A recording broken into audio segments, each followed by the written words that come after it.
Hello friends देखिए मेरे घर के बाहर ये अशोक का पौधा लगा हुआ है और ये सप्तपर्णी का लगा हुआ है। और यहाँ पे सप्तपर्णी के पौधे हैं, अशोक का मैंने बताया, इसके अलावा करंज के पौधे हमने लगाए हुए हैं बाहर की तरफ। और करंज के साथ साथ हमने स्टीविया का पौधा लगाया हुआ है।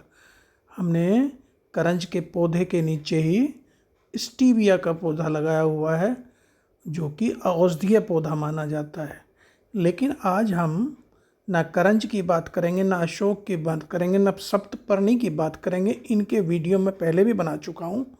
बल्कि आज ऐसे पौधे की बात करेंगे जिसके फल को अमृत फल बोला जाता है और बताया जाता है कि संजीवनी बूटी से भी उसका फल अच्छा होता है। तो वो फल, वो पौधा, वो पेड़ कौन सा है? जी हाँ, वो पेड़ है सहतूत का पेड़, जिसे बहुत सारे नामों से पुकारा जाता है, जैसे सहतूत, तूत, तूतरी, चिन्नी, ब्रह्मकाष्ठ, मृदुसार, ब्रह्मदारू, मलबेरी, सैतूर, तूर, किम्बू, रेशमी चेट्टू, पट्टू पुची, ऐसे बहुत सारे नामों से पुकारा जाता है। और ये पौधा हमारे यहाँ पर, ये जो देख रहे हैं ना आप, सप्तपर्णी का पौधा, इसके नीचे लगा हुआ है। देखिए ये जो दिख रहा है बड़ा बड़ा सा, ये हमने स्टीविया का पौधा लगाया हुआ है। सप्तपर्णी और हमारा जो करंज है, उन्हीं पौधों के नीचे, उन्हीं के थावले में हमने स्टीविया और दूसरा सहतूत, मलबरी का पौधा लगाया हुआ है। एक साइड में स्टीविया है। इन पौधों को कोई जानवर भी नहीं खाता। और ये हमारे जैसे स्टीविया को ना मधुमेह के रोगियों के लिए बहुत अच्छा माना जाता है, इंसुलिन को कंट्रोल करता है। उसी तरह हमारा जो ये पौधा है, ये देख रहे हैं नीचे जड़ में अभी छोटा ही पौधा है, सहतूत का पौधा हमने लगाया हुआ। इसकी पत्ती देखिए, चौड़ी चौड़ी पत्तियां होती हैं और ये बहुत ही फायदेमंद पौधा है। सहतूत का जो बॉटनिकल नेम है, साइंटिफिकल नेम है, वो है मोरस एल्बा। और ये मोरेसी परिवार का पौधा है। और ये बताया जाता है बहुत सारे रोगों में काम आता है। ये हमारा जो कॉस्मेटिक इंडस्ट्री है, जो फूड से जुड़ी हुई इंडस्ट्री है, जो दवाओं से जुड़ी हुई फार्मास्यूटिकल इंडस्ट्री है, इन इंडस्ट्री में बहुत काम आता है। और ये बदहजमी, कब्ज, मुंह के छाले, कंठ सूजन, टॉन्सिल, गले में जलन, पेट के कीड़े, एड़ियों के फटने में जो बीवाई पड़ जाती है ना, उनमें दाद, खाद, खुजली, दस्त, त्वचा रोग, पित्त दोष, मानसिक रोग, ऐसे ऐसे में बहुत ये इस्तेमाल होता है दवाइयों में। और ये रेशम कीट का तो एकमात्र भोजन यही है, सहतूत, जिस पर हम रेशम कीट का पालन करते हैं। और भारत में पंजाब, उत्तर प्रदेश, कश्मीर, उत्तराखंड, इन प्रदेशों में बहुतायत में इसकी खेती हो रही है। और इसको जैसे white mulberry, common mulberry, silk worm mulberry के नाम से भी पुकारा जाता है। इसको लगाने का जो सही समय है ना, वो है मार्च से मई तक, यानी बसंत में, या फिर सितंबर से नवंबर तक। कटिंग से आसानी से लगाया जा सकता है। और इसके लिए जो इसका जो टेम्परेचर होता है ना, आइडियल टेम्परेचर, वो 21 से 29 डिग्री सेंटीग्रेड इसका आइडियल टेम्परेचर है। उस पर ये अच्छा ग्रो करता है।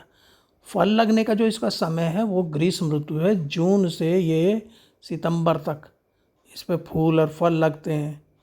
और इसके बीज मिलने में थोड़ी दिक्कत आती है और अंकुरण में भी दिक्कत आती है। तो ये बीज से और कई साल ले लेता है, फिर फल कई साल में लगते हैं। तो कटिंग से इसको बहुत अच्छा माना जाता है।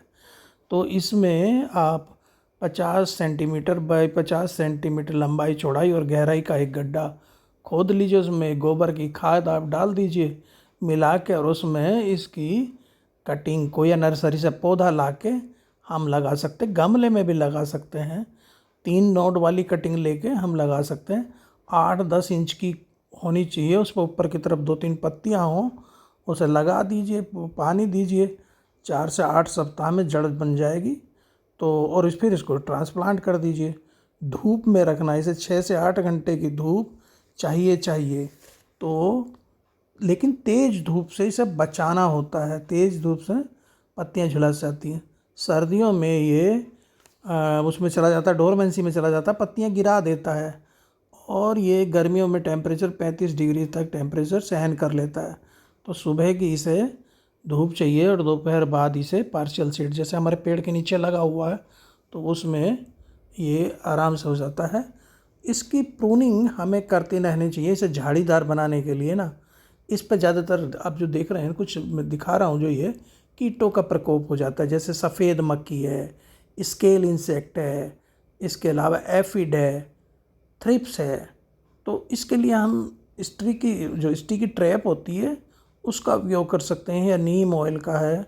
रोग की जहाँ तक की बात है, इसमें powdery mildew, leaf spot, rust, fungus और विल्ट लग जाते हैं। और इसलिए इसमें हमें जब इनकी ये समस्याएं, तो इनकी रोकथाम करनी है, तो हमें नीम ऑयल, नीम केक का अगर गमलों में है तो उनका इस्तेमाल करना चाहिए इनको रोकने के लिए। जहाँ तक इसके उपयोग की बात है, तो आप अगर गूगल पर जाके ऑनलाइन सर्च करेंगे तो इसके बहुत सारे प्रोडक्ट मिलेंगे। इस फ्रूट की वाइन बनती है, बेरी जैम आता है, जेली आती है, जूस आता है, सिरप आता है, इसका एक्सट्रैक्ट आता है। और ये हमें सन स्ट्रोक से बचाता है, आँखों की रोशनी बढ़ाता है, पेट के कीड़ों से दूर भगाता है, और हमें ये कोलेस्ट्रॉल को कम करता है, थकान दूर करता है, मुहासों में फ़ायदेमंद है, खून साफ करता है, सूजन, जलन, घाव फोड़े में फ़ायदेमंद है।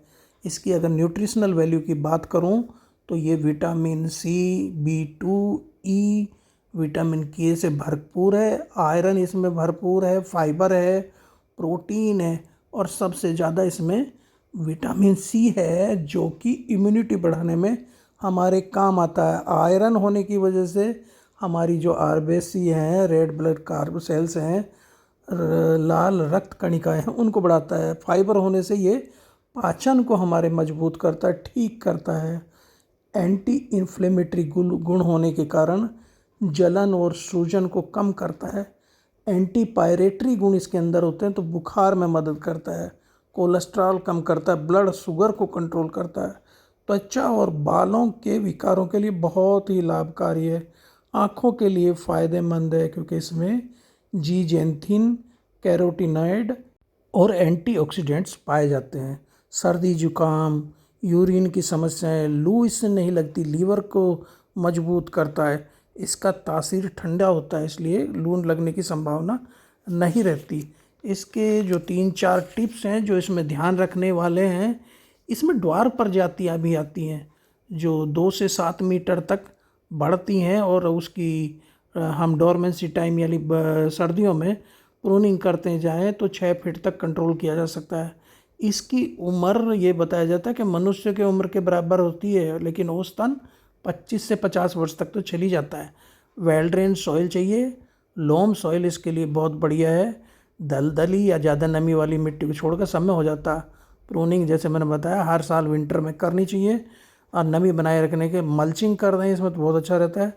बसंत में खाद दें, बहुत ज़्यादा खाद देने की ज़रूरत नहीं, स्लो रिलीज फर्टिलाइज़र दें। ज़्यादा नमी इसके लिए ठीक नहीं है, और ज़्यादा खाद भी ठीक नहीं। ओवर फर्टिलाइज़र से इसमें बढ़वार होती है लेकिन फल फूल नहीं आते। कुछ प्रजातियां 2-3 साल में ही फल देने लगती है, और कुछ तो अगले साल ही, लगाने के अगले साल ही फल देने लगती है। तो ये हर्बल जड़ी बूटी वाला पौधा है, तासीर इसका ठंडा होता है, लू नहीं लगती इसको खाते रहते हैं तो।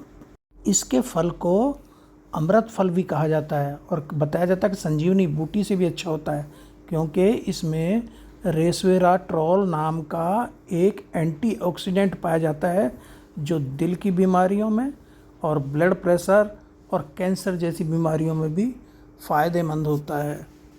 इसके तना जो है ना वो भूरे रंग का खुरदरा दरार युक्त होता है। पत्ते इसके सीधे विभिन्न आकार के हो सकते हैं, 5 से 7 सेंटीमीटर लंबे, अंडाकार या चौड़े अंडाकार हो सकते हैं। फूल इसके हरे रंग के आते हैं। फल इसमें 2.5 सेंटीमीटर लंबे, कच्चे सफ़ेद फल इसमें दोनों तरह से खाए जा सकते हैं, पके हुए भी और कच्चे भी।